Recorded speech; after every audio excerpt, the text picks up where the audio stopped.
Tuhan, kami tahu Tuhan, banyak banget Tuhan yang kami ingin bicarakan kepada sesama kami Tuhan. Banyak banget hal yang mungkin Tuhan itu menjadi prioritas.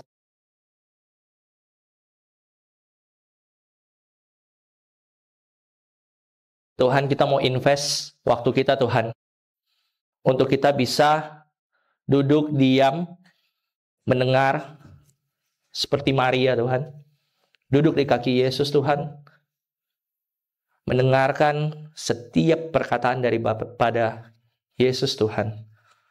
Kami mau duduk di hadapan Engkau Tuhan, dengan hati yang siap untuk mendengarkan setiap daripada firman Tuhan. Kami mau punya kekaguman itu kepada Engkau Tuhan, sehingga Tuhan gak ada yang bisa mencuri Tuhan waktu-waktu bersama Engkau Tuhan, karena ini adalah investasi yang paling berharga Tuhan.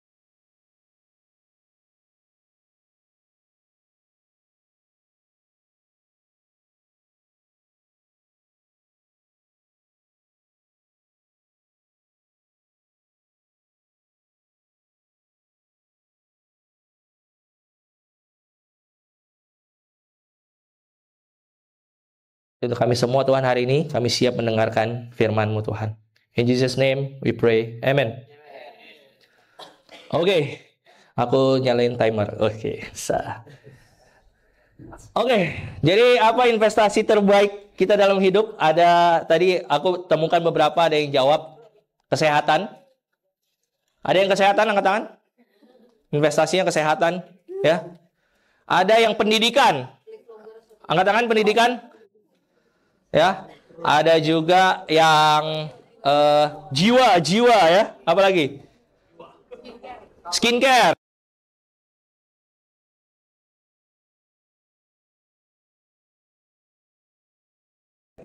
BPJS. Jangan lupa bayar ya. Iya. Saham, ada yang saham?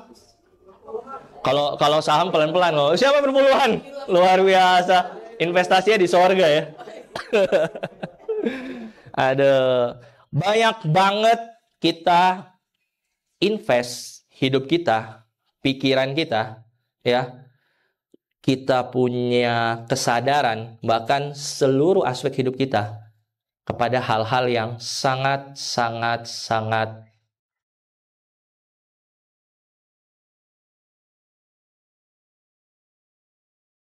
kalau kita pinter tapi nggak sehat kan sami mawon ya, kalau kata ini ya, kata orang Israel.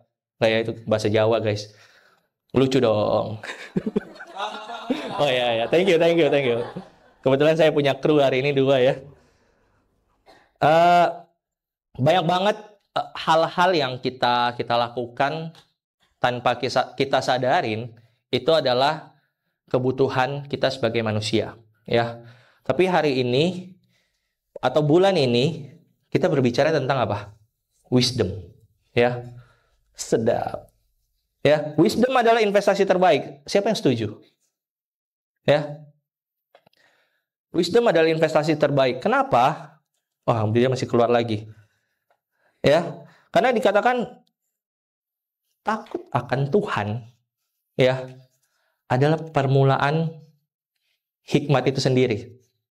Ya, takut akan Tuhan. Kita hidup di dalam dunia yang diciptakan oleh Tuhan. Kadang-kadang saking sibuknya kita lupa bahwa investasi yang terbaik yang kita bisa lakukan adalah duduk diam dan mendengarkan apa yang Tuhan mau katakan di dalam kehidupan kita. Ya enggak? Kalau tiba-tiba nih hari ini Tuhan ngomong sama kamu, ya. Misalnya audible ya, secara audible. Terus seberani itu enggak sih kita lakukan itu?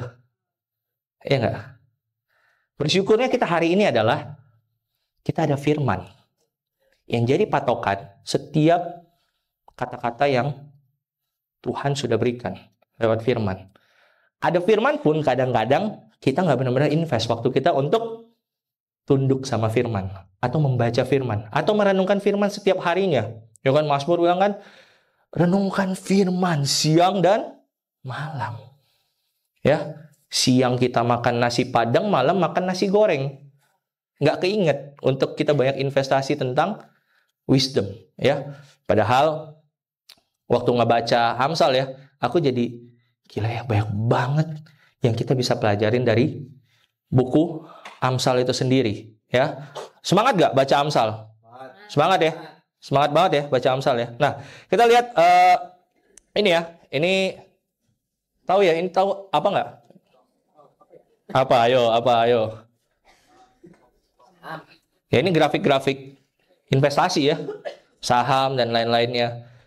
Banyak banget orang yang hari ini kalau kita lihat ya, nongkrong di kafe gitu ya, mantengin aja. Sering nggak kita lihat orang lagi ternyata depan laptop, pas kita lewat sengaja lihat gitu kan, Alkitab nih. Sering nggak kalian temukan pemandangan itu?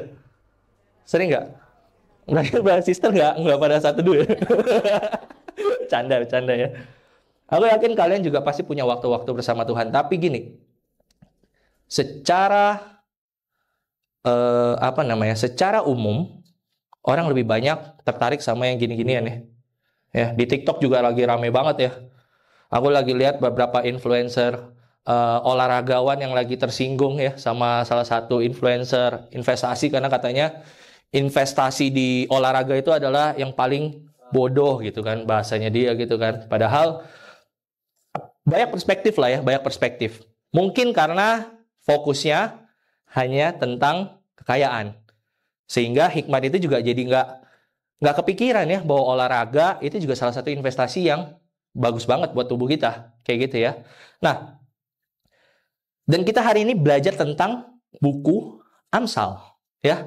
Amsal ini kan kalau di dalam bahasa Ibraninya ya, Mishle, semoga benar saya bacanya. Mishle, bukan Mishwe, ya beda. Ya, itu bentuk jamak dari masyal, ya, pepatah atau perumpamaan atau pernyataan yang bijak, ya. Kita kalau lihat orang bijak gimana sih? Wih, gila bijak, aura maksimal ya kan? Wih, keren banget. Orang bijak itu kan auranya maksimal ya. Kayaknya kalau dia diem, orang lagi ngobrol, tiba-tiba dia kasih satu pernyataan, langsung bisa mengubah satu keadaan gitu ya. Itu kan tipikal orang bijak banget gak sih? Ya, sigma ya. Sehingga orang bijak itu justru orang yang paling dicari ya. Diam, observe, tapi tiba-tiba kasih satu pernyataan yang sangat dalam. Nah, di dalam bahasa Indonesianya ini juga dikatakan adalah hikmat. Hikmat ya, orang-orang berhikmat. Nah, di sini Amsal ini kan ditulis oleh Salomo. Kita tahu penulis utamanya adalah Salomo, ya.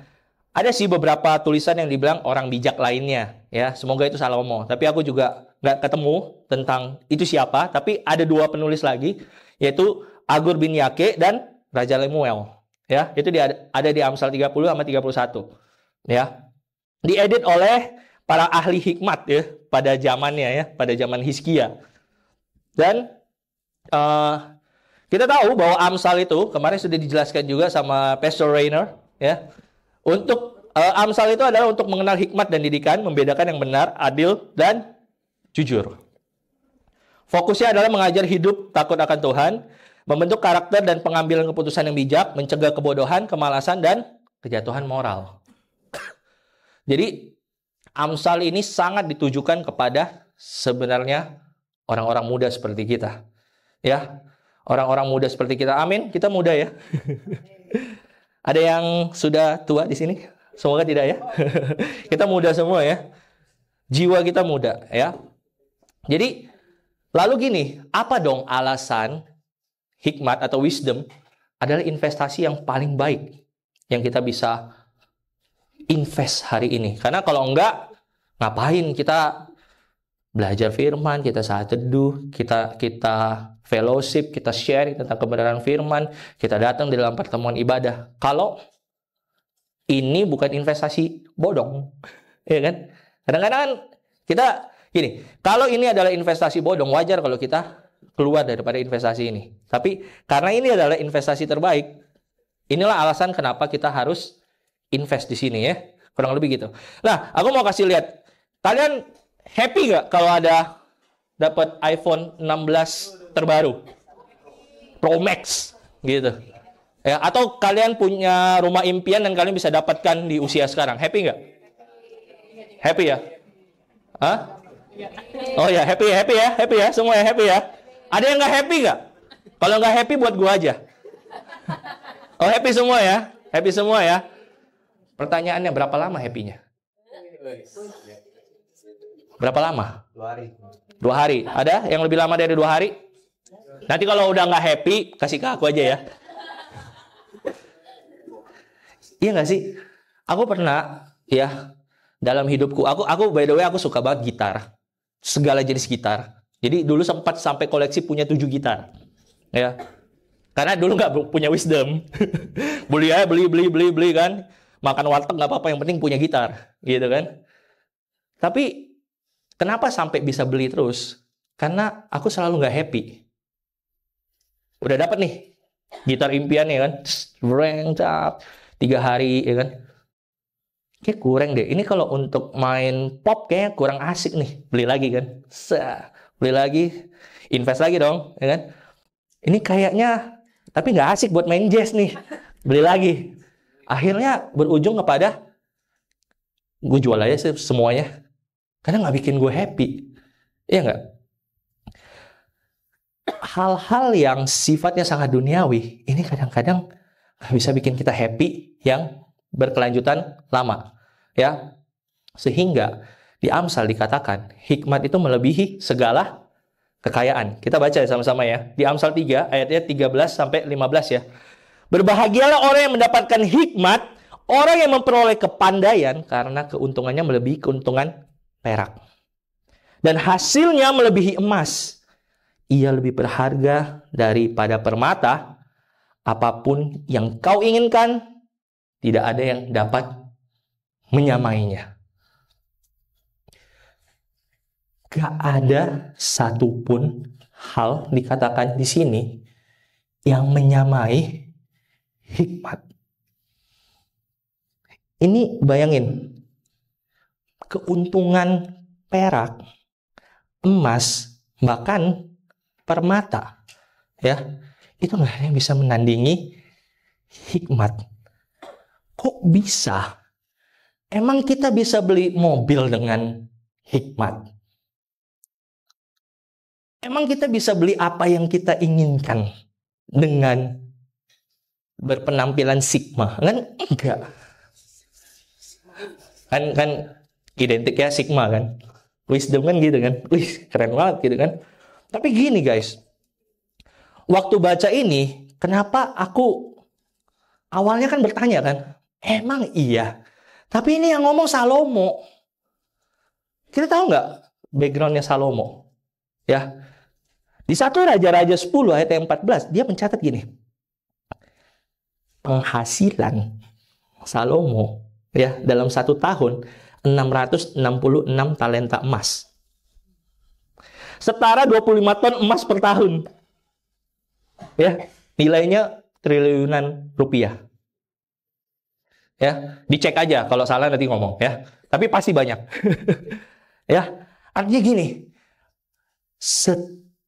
Salomo adalah seorang yang sudah istilahnya memiliki semuanya. Ya. Dia udah punya semuanya, tapi dia mencatat di dalam Amsal semuanya itu kalah sama yang namanya hikmat. Hikmat. Artinya dia invest kepada segala hal yang mungkin akan membahagiakan diri dia di akhir hidupnya. Kalau kita baca ya, terusannya kan sebenarnya kitab pengkhotbah ya. Aku sih rekomen kita untuk bisa baca juga ya, selain baca buku Amsal gitu ya. Ini cuman kayak usaha menjaring angin. Ya, bayangin jaring, terus ada jaring angin. Apa? Sia-sia. Semua yang kita lakukan ini kurang lebih sia-sia. Kalau nggak ada hikmat. Karena kenapa? Kita nggak akan punya kesempatan untuk mensyukuri apa yang kita punya. Kalau kita nggak punya hikmat. Kita nggak pernah tahu ini datangnya daripada Tuhan itu sendiri yang memberikan kepada kita. Karena Tuhan yang mempunyai semua ini. Sehingga kita juga bisa menikmati ini. Ya. Kita punya harta, tapi kalau nggak punya kemampuan untuk menikmatinya, sia-sia. Bayangin, seseorang yang nggak punya apa-apa, tapi punya hikmat.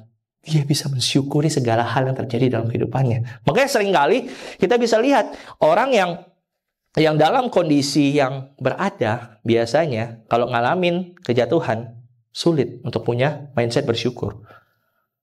Ya. Tapi orang yang sudah terbiasa hidup di ekonomi kelas bawah, biasa aja tuh. Tapi kesel lihat orang berada, kalau dia lagi hidup, lu masih kayak gitu aja, udahlah kayak gitu kan. Gua mah nasi sama garamnya udah mantap bro, gitu kan. Gitu. Tapi pakai ini wagyu. Enggak lah ya. Jadi hikmat itu ternyata membuat orang-orang bisa makin dalam memaknai kehidupannya. Bayangin kalau kita investasi di dalam pembelajaran yang seperti ini. Ya. Di dalam hikmat yang Tuhan berikan kepada kita. Kita nggak akan tuh bermasalah dengan keadaan mental. Mungkin mental kita bisa bermasalah. Tapi itu nggak akan bisa menjatuhkan kita karena ada Tuhan yang menopang kita.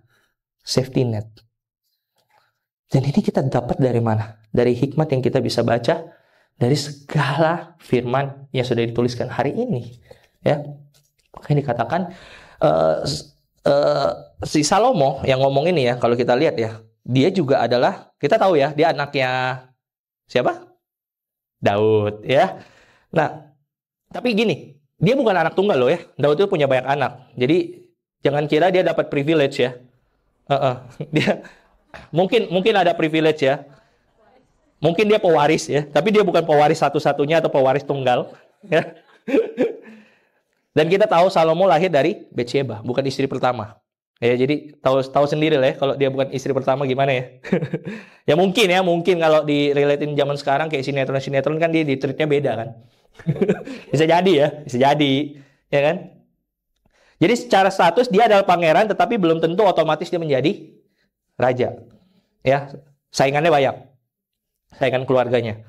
Posisi politiknya lemah ya. Kenapa? Karena dia itu anaknya si Batsheba ya. Dan ini menunjukkan bahwa Salomo tuh belum benar-benar punya kekuatan militer yang sebesar itu ya. Jadi saat itu juga kekayaan nasional ya, secara nasional geografinya itu ya, itu masih dimiliki oleh Daud ya, bukan Salomo. Tapi kan dia berjuang. Ya, ini kan dia kan pejuang kan. Makanya kalau dia yang ngomong ini jadi relate nih di dalam kepala aku ya secara pribadi ya. Nah, lalu kita mau sama-sama kenapa jadi tiba-tiba banyak banget slide-nya.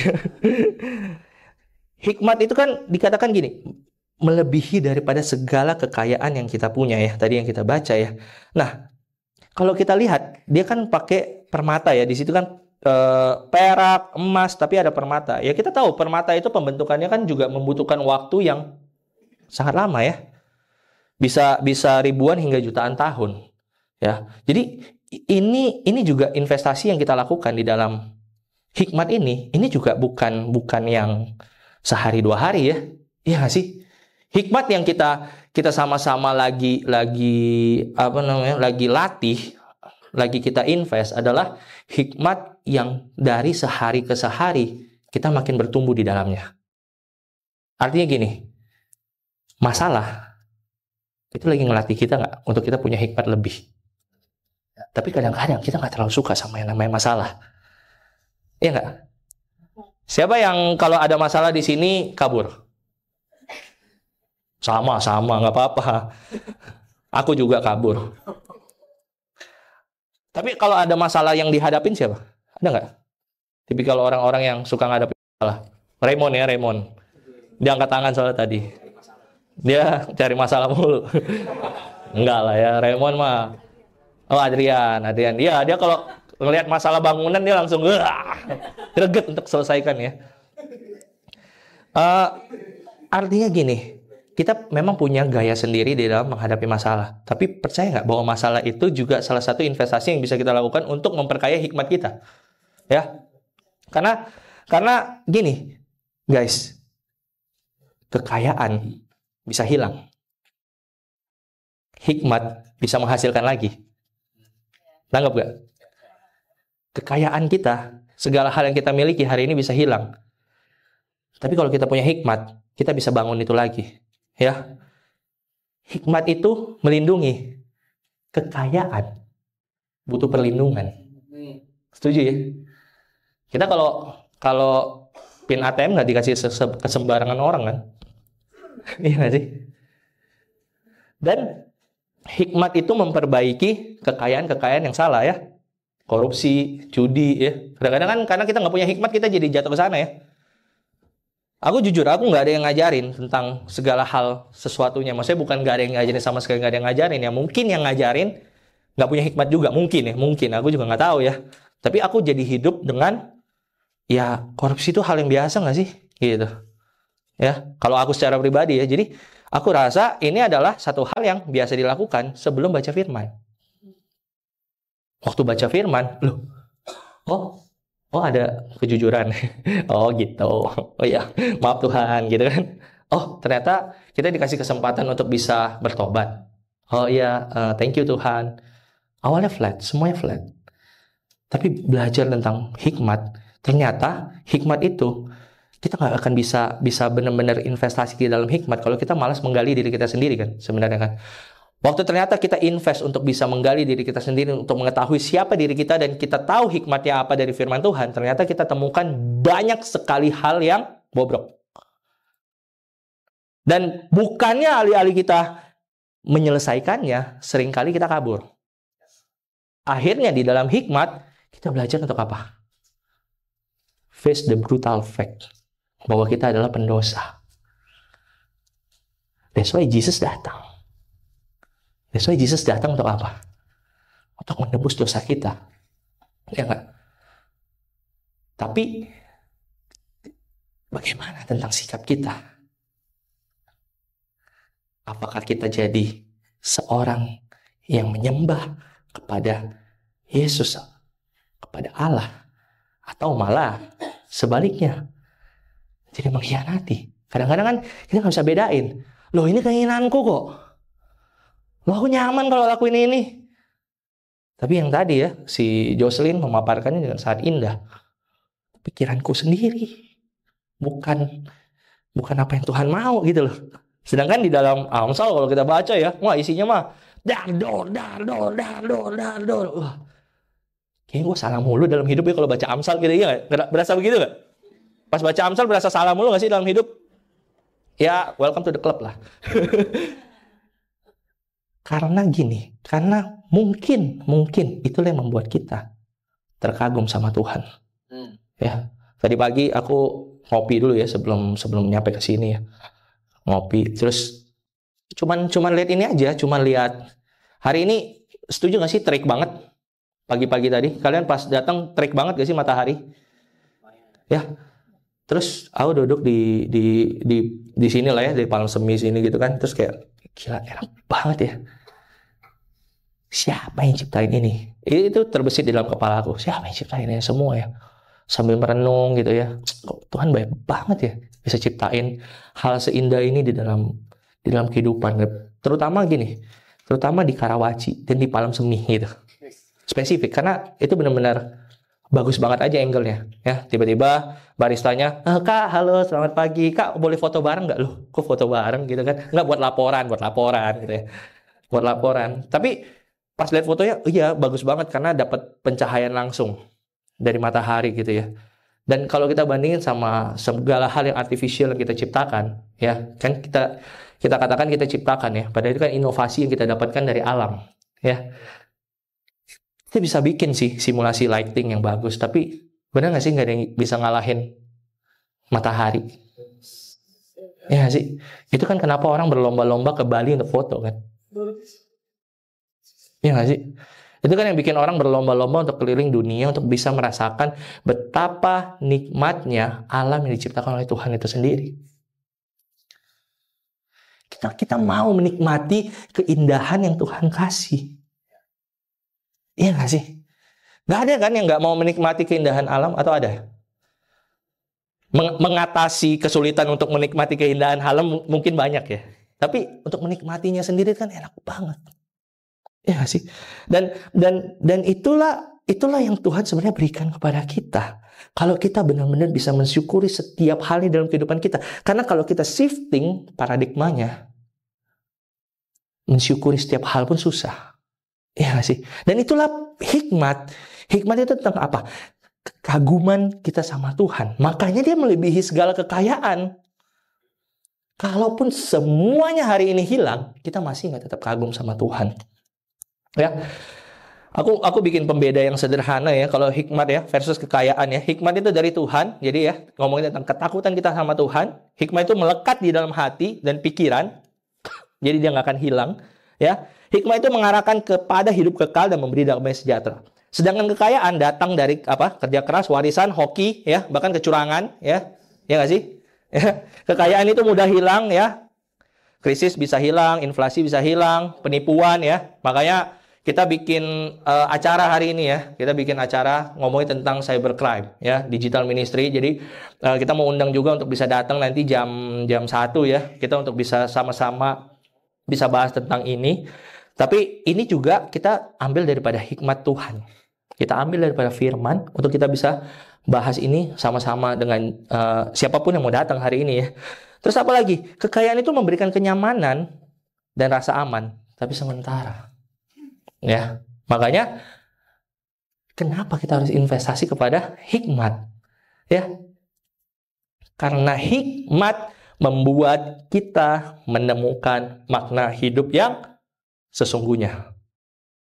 Kita bisa dimanipulasi oleh semua data yang ada di dalam sosial media, di dalam pembacaan artikel yang kita baca setiap harinya, berita yang kita peroleh setiap harinya, tapi hikmat yang akan menetralisir itu semua. That's why investasi di dalam baca firman everyday, investasi di dalam berdoa everyday, investasi di dalam hubungan bersama setiap orang-orang yang punya hikmat, itu yang akan menolong kita kepada hikmat kita bisa bertumbuh. Ya, makanya dikatakan pergaulan buruk merusak kebiasaan yang baik. Ya, jadi kita mesti invest banyak di dalam pergaulan yang baik. Ya, amin. Ini poinku yang pertama. Ya, yang kedua, investasi itu bisa dimulai dari usia yang muda. Ya.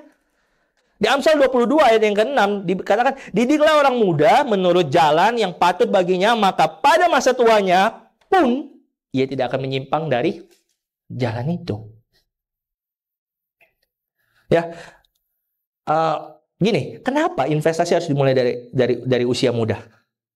Ya, karena gini, di usia ini pikiran dan hati kita masih lentur. Ya, ibarat kanvas kosong, kita bisa dituliskan oleh apapun. Bayangin kalau kanvas itu sudah dituliskan oleh banyak banget hikmat yang bukan datang daripada Tuhan itu sendiri. Susah nggak nimpanya pakai hikmatnya Tuhan? That's why usia sekarang adalah usia yang paling pas untuk kita belajar tentang kebenaran firman. Bahkan I really appreciate ya, di sini dari Kids Kingdom diajarkan ya, dari teens diajarkan tentang kebenaran firman. Kenapa? Karena ini benar-benar akan membantu kita dalam menjalani kehidupan kita. Dan yang kedua, efek bunga majemuk bisa dimengerti ya. Jadi istilahnya gini, kalau kurang lebih kita invest sekarang, ya, kita invest 100 juta hari ini, ya, dan bunganya setiap harinya adalah 10.000. Sama 30 tahun lagi kita invest 100 juta. Terus bunganya setiap hari mungkin udah inflasi ya, jadi naik 20.000. Di tahun ke-10, siapa yang lebih besar? Yang invest dari usia muda kan? Nah, kurang lebih inilah bayangan yang paling sederhana yang kita bisa lakukan. Kenapa kita harus invest dari sekarang tentang hikmat ini, tentang pembacaan firman ini, tentang hidup bersama Tuhan ini. Kenapa? Ini akan membantu kita untuk kita punya bank yang banyak di dalam menghadapi setiap permasalahan kehidupan. Karena sangat dibutuhkan hikmat yang banyak. Dan investasi ini harus dilakukan dari usia yang sangat muda, ya. Dan ini akan membantu kita untuk menghindari kebiasaan yang buruk. Ya. Aku waktu kenal sama komunitas ini, kan udah menjelajah dunia ya. Jadi sudah terlalu banyak yang ibarat kanvas tadi itu, kanvas kosong. Nah, aku udah terlalu banyak tulisannya aja sih, gitu kan. Waktu datang ke sini selalu lucu aja lihat orang-orang masih polos, ya, masih nggak kenal dunia yang begitu kejam, ya. Dan itu yang aku sadarin adalah ternyata inilah investasi yang paling berharga dilakukan. Kenapa? Karena setiap harinya mungkin ya orang-orang yang setiap harinya punya hubungan yang dalam sama Tuhan, kertasnya diisi oleh tulisan tangannya Tuhan, bukan tulisan tangan dunia. Karena orang-orang yang kesepian, kita cari terus, ya. Kita cari terus tulisan-tulisan yang mungkin bisa mengisi kehidupan kita, sehingga apa yang terjadi? Kita jatuh terlalu jauh, ya. Bayangin kalau di usia segini ya, kita biarkan Tuhan everyday tuliskan surat cintanya di dalam hatinya kita. Waktu kita datang kayak lagu tadi ya, waktu kita datang ke Tuhan, kita bawa hati kita. Kita tahu hati kita itu dituliskan oleh setiap perkataan firman daripada Tuhan itu sendiri. Bukan dituliskan oleh dunia. Sehingga waktu kita datang dengan penuh ucapan syukur. Kita datang dengan penuh nyanyian, dikatakan ya di Mazmur. Kita datang dengan hikmat. Dan kita tahu bahwa hari ini kita diciptakan dengan sedemikian rupa sangat indah. Ya. Tapi bukan berarti yang sudah dituliskan oleh dunia tidak bisa ditimpa oleh tulisannya Tuhan. Aku selalu yakin Tuhan jauh lebih berkuasa. Sehingga hari ini bahkan Tuhan selamatkan setiap orang dengan caranya yang unik. Amen. Di dalam kehidupan kita masing-masing. Ya. Jadi jangan jadi insecure juga kalau misalnya datang dari background yang berbeda ya. Itu cuma POV dari aku yang aku ngelihat indah banget ya. Tapi ternyata nggak kalah indah bagaimana tulisan Tuhan menuliskannya itu di dalam hati aku sendiri secara pribadi. Ya, aku nggak akan pernah bisa mengerti perasaan orang-orang yang terhilang atau bangkrut mungkin atau patah hati mungkin kalau memang nggak pernah ngalamin ini dalam kehidupan. Jadi setiap daripada kita dituliskan begitu detailnya sama Tuhan. Sehingga di sini kalau investasi kita lakukan dari usia muda ya tentang hikmat ini, kita menghindari apa? Banyak banget kebiasaan buruk. Yang membuat kita, kebiasaan buruk yang membuat kita dekat sama dosa ya. Jadi akhirnya kita bisa menjauhi yang namanya dosa. Nah, di Amsal 13 ayat yang ke-20, siapa yang bergaul dengan orang bijak akan menjadi bijak, tetapi yang berteman dengan orang bebal menjadi malang. Ya. Di Jawa ya, Malang, tahu ya. Si Wilfer udah kesel banget, dia udah ketebak jokesnya soalnya. Gak apa-apa bro, aman bro. Artinya gini, kita bisa aja hari ini punya banyak banget kesempatan berteman dengan orang bebal. Tapi kalau kita bawa hikmat Tuhan kepada mereka, bisa nggak? Mungkin mereka yang akan ketularan jadi orang bijak. Tapi kalau kita nggak punya kekuatan itu, kita nggak punya pedang firman, ya, kita nggak punya kekuatan daripada firman itu sendiri, mungkin nggak kita yang akan jadi bebal. Nah ini kan tarik-tarikan ya. Jadi kalau aku selalu suka sama perumpamaan anjing hitam dan anjing putih ya. Anjing hitam lawan anjing putih, siapa yang menang? Hitam. Kenapa hitam? Aku selalu percaya anjing hitam lawan anjing putih, yang menang adalah anjing yang paling banyak dikasih makan. Ya kan? Kalau anjing itu banyak dikasih makan firman, dia akan menang. Melawan apa? Melawan anjing yang sebaliknya. Kenapa? Karena banyak yang diperoleh daripada firman itu sendiri, sehingga menghasilkan hikmat dalam menghadapi segala situasinya. So, mulai investasi dari sekarang ya. Mulai banyak gali firman ya. Kita tahu ini siapa? Bapak siapa, tahu nggak? Weh, siapa yang bilang Ronaldo ini? Hah? Weh, coba lu lihat mukanya. Messi nih ya. Ini yang ngomong Ronaldo yang lebih suka Ronaldo soalnya. Ya, kita tahu Messi ini ya Pecinta Ronaldo juga tahu Messi, ya. Dia mulai bermain di klub lokal Grandoli di Argentina saat umur 4 tahun. Ya. Dilatih oleh ayahnya lagi, kan. Sedap. Terus dia gabung di dalam Akademi Newell's Old Boys di usia 6 tahun, ya. Dan saat umur 13 tahun dia pindah ke Barcelona, ya, di La Masia, ya. Yang kita tahu di angkatan itu sangat banyak bintang-bintang sepak bola tercipta, ya, di angkatannya Messi ini juga, ya.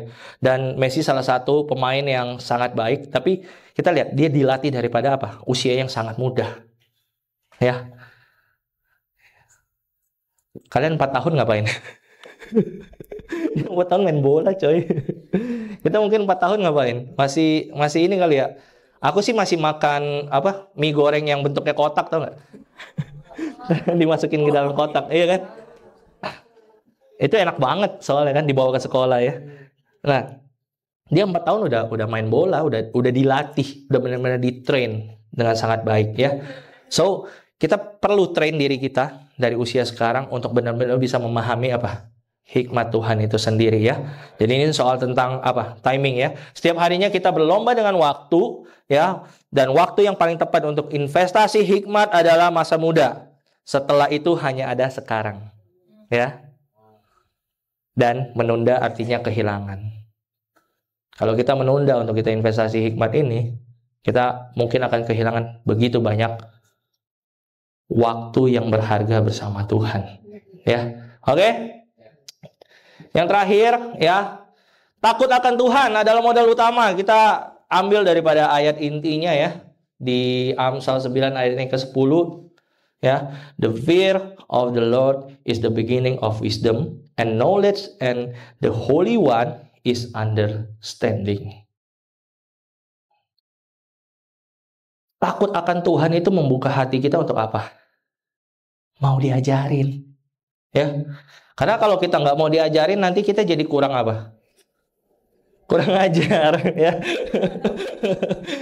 Kalau kita nggak buka hati kita untuk diajar, nanti kita jadi kurang ajar, gitu loh. Sehingga kalau kita kurang ajar, nanti kelakuan kita kayak orang-orang yang nggak pernah diajarin. Makanya kan sering banget diksi itu kan, dasar anak kurang ajar kamu. Itu nggak kasar kok kalau secara diksi, kan. Memang kurang diajarin aja kan anak itu, kan. Benar nggak sih kalau secara diksi, ya? Cuman karena kita memahaminya udah kurang ajar itu negatif, gitu kan. Akhirnya kita selalu memahami kurang ajar itu artinya sangat negatif, gitu. Kurang diajar kan berarti tinggal diajarin. Dan untuk kita bisa punya hati yang terus mau diajar, kita perlu punya kekaguman akan Tuhan, ya. Kalau di sini kan takut akan Tuhan itu bukan takut yang kayak kita takut setan, ya. Iya nggak sih? Yang nonton film horor tapi mau nonton tapi tutup. Kalau nonton siapa? Ayo kita nonton film horor. Duduk sebelahnya, gue nungguin, gitu kan. Dia begini.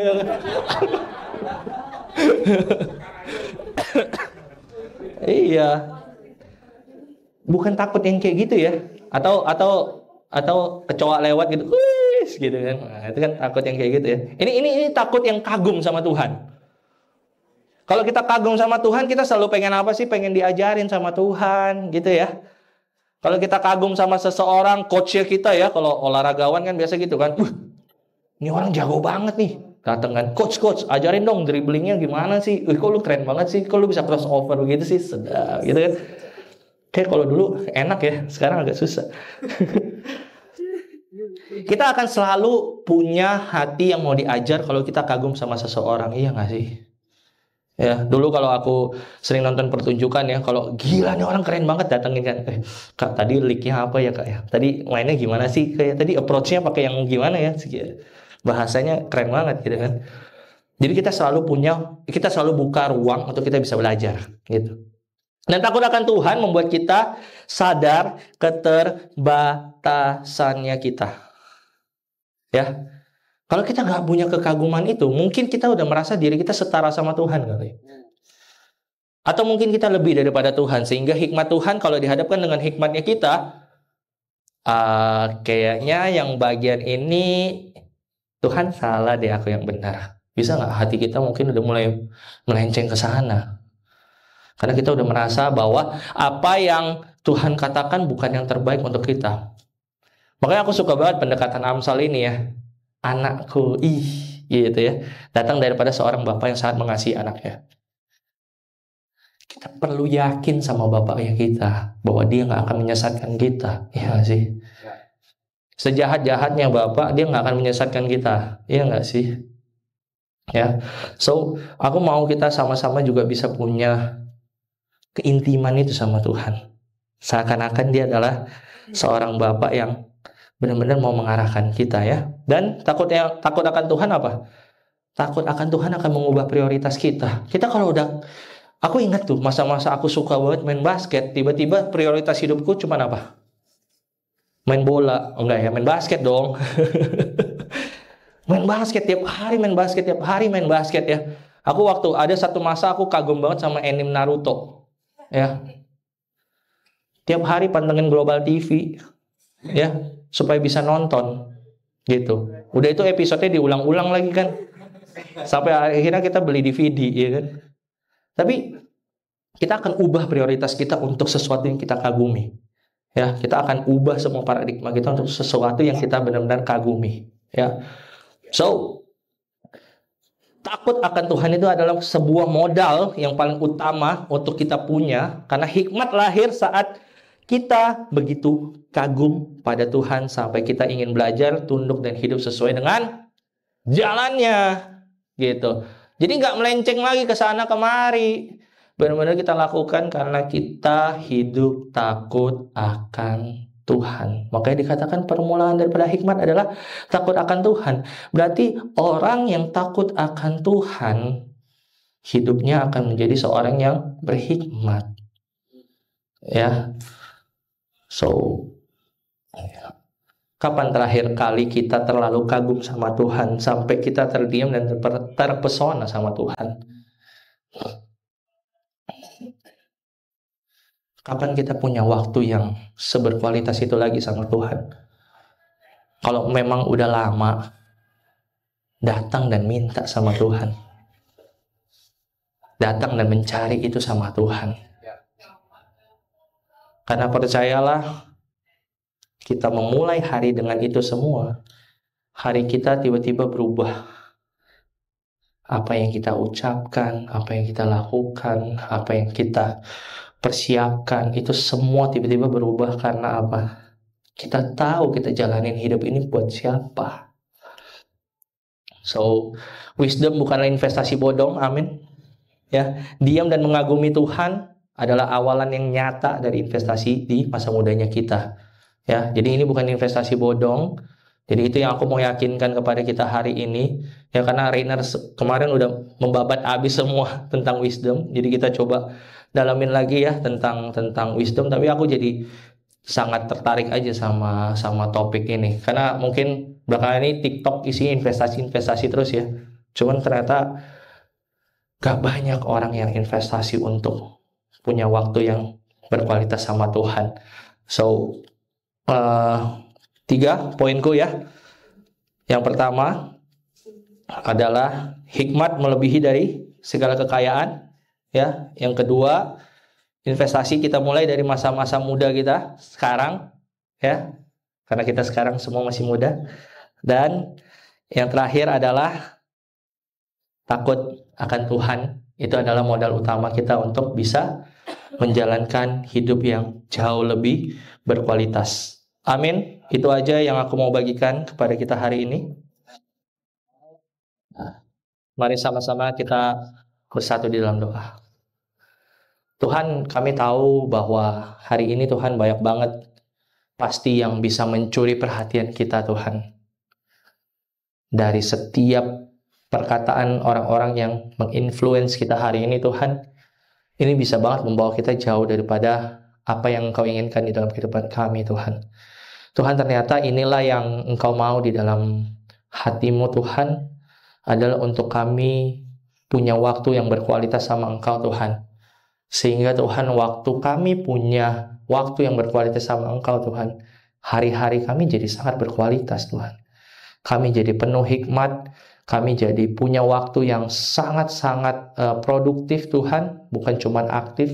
Sehingga Tuhan, setiap hal yang kami mau lakukan di masa muda kami ini, Tuhan, kami lakukan dengan kekaguman kami terhadap Engkau Tuhan. Kami nggak sembarangan jalanin hidup Tuhan, tapi kami jalanin hidup ini karena kami tahu ini adalah investasi yang jauh lebih berharga Tuhan. Bahkan dari kesehatan, dari pendidikan Tuhan, dari segala macam kekayaan yang kami punya Tuhan. Kami yakin dan percaya Tuhan, buku Amsal ini Tuhan menjelaskan hikmat yang nggak sembarangan Tuhan.